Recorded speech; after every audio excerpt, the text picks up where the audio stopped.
जय हिंद। नमस्ते दोस्तों, कैसे हो आप लोग। आशा करता हूँ आप लोग अच्छे होंगे।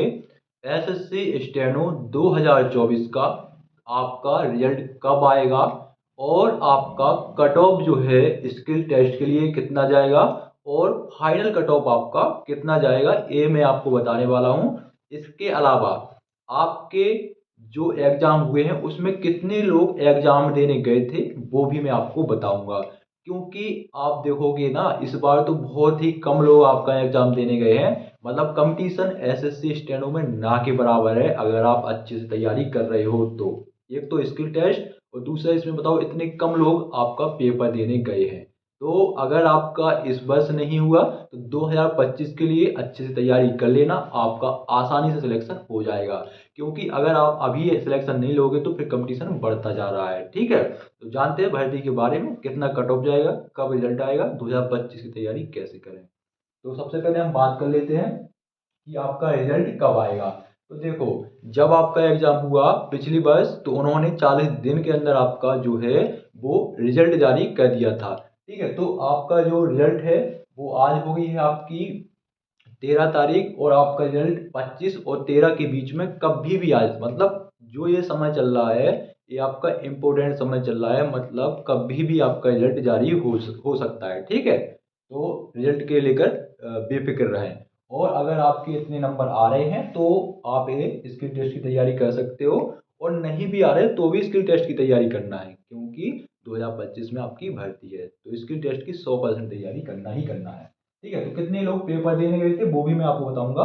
पहले आप कट ऑफ समझ लो अच्छे से। तो देखो, 2023 का कट ऑफ मैं आपको बताने वाला हूँ। 2023 में आपकी 1207 वैकेंसी थी। ठीक है, और इस बार तो आपकी 2006 वैकेंसी है।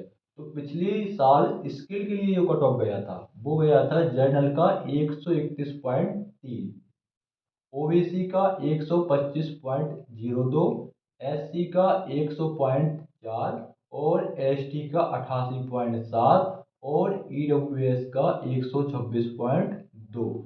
ये जो कट ऑफ है ये स्किल के लिए कट ऑफ था, शॉर्ट हैंड के लिए। ठीक है, इसके बाद में आपका जो फाइनल कट ऑफ है देखो कितना ज़्यादा बढ़ गया है। आपका देखो, अगर आपका इसके अकॉर्डिंग अगर आपके नंबर हैं, ठीक है, इसके आसपास अगर आपके नंबर हैं तो आपको स्किल टेस्ट के लिए 100% बुलाएगा। क्योंकि स्किल टेस्ट भाई ऐसा हंसी खेल तो है नहीं, उसमें सबसे ज़्यादा बंदे फेल होते हैं स्किल टेस्ट में।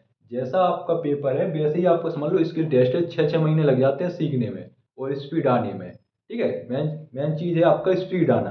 ठीक है, तो आपका कट ऑफ देखो कितना बढ़ गया फाइनल में। तो जर्नल का जहां 131.3 था वही फाइनल में पहुंच गया 144.7। अब कितना ज्यादा बढ़ गया ये।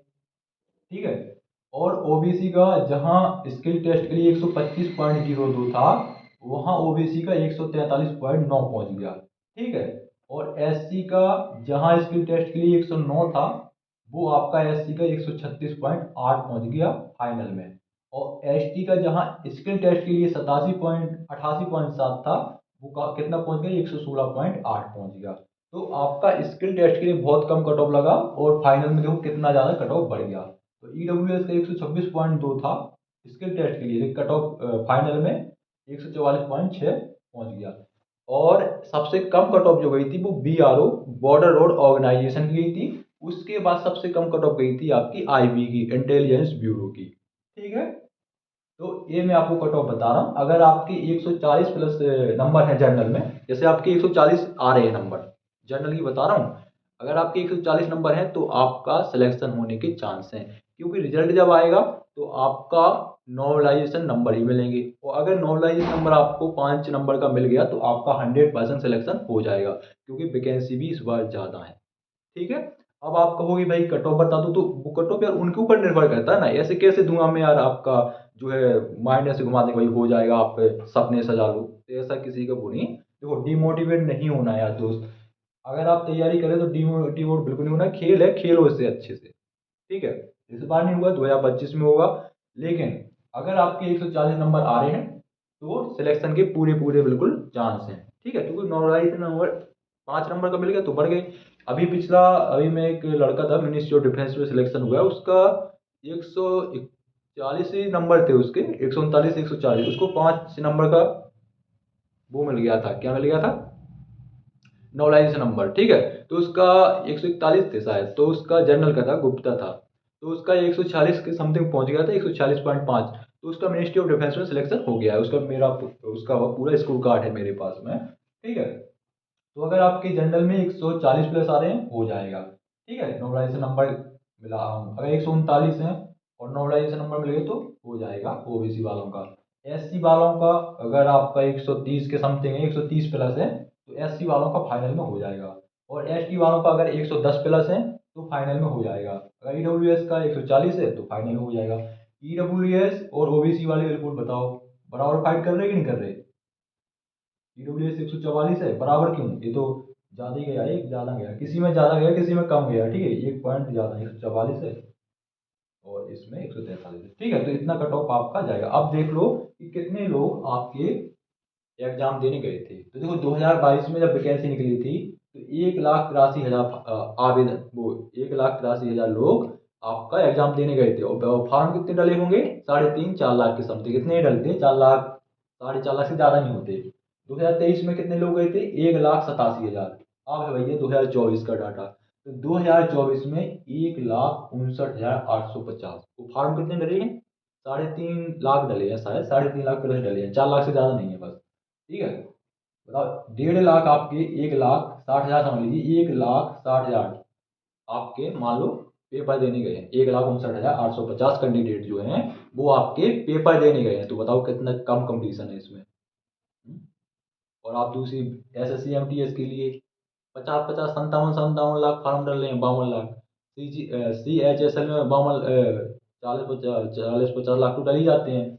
और एस10 में बताओ कितना कम कंपटीशन है। केवल इंग्लिश से ही कर लो यार, और शॉर्ट हैंड बस हो जाएगा, ठीक है। तो बात करें आप 2025 की तैयारी कैसे करें, तो जुलाई अगस्त में आपकी स्टेनो की 2025 की आपकी भर्ती है, जिसके एग्जाम अक्टूबर नवंबर में होने हैं। तो इसकी तैयारी आप अब जान गए होंगे, अभी आपने एग्जाम दिया तो कैसे प्रश्न पूछे जाते हैं, प्रश्नों का लेवल क्या रहता है, कैसे हमको तैयारी करना है। तो आपकी वैसे थोड़ी बहुत तो हो ही गई होगी, ठीक है। तो जो इस बार नहीं हो पाएंगे वो अच्छे से तैयारी करें, और जितना हो जाए वो मॉक टेस्ट लगाएं। क्या लगाएं? मॉक टेस्ट, ठीक है। रीजनिंग का तो ऐसा है कि वो आ ही जाता है, रीजनिंग में कोई दिक्कत नहीं आएगी, और कोशिश करना 50 में से 50 आ जाते हैं, कोई दिक्कत नहीं, आते हैं, इतना कठिन नहीं आता है, ठीक है। इंग्लिश जो है मेन है आपका इंग्लिश, तो इंग्लिश के लिए लगे लगे मॉक टेस्ट लगाना है, बिल्कुल मॉक टेस्ट छोड़ देना बिल्कुल, ठीक है। तो आपका आसानी से हो जाए, इंग्लिश पे ज़्यादा फोकस करना है कि हाँ मुझे सिलेक्शन लेना है। और स्टेनो जैसी वैकेंसी कहीं नहीं है। आप MTS CHS में बर्बाद टाइम कर रहे हो, CGL में मैं भी कह रहा हूँ बर्बाद टाइम कर रहे हो। अगर सिलेक्शन लेना है तो इसमें डिपार्टमेंटल एग्जाम देकर सीधे बन जाओ, जो डिपार्टमेंट CGL में है वही डिपार्टमेंट आपके स्टेनो में भी है, ठीक है। तो कुछ डाउट हो, कुछ कमेंट करना हो तो कर लेना, कुछ डाउट वगैरह हो, कुछ क्वेश्चन अगर पूछना हो आपको तो कर लेना, ठीक है। मिलते हैं किसी नेक्स्ट वीडियो में। जय हिंद।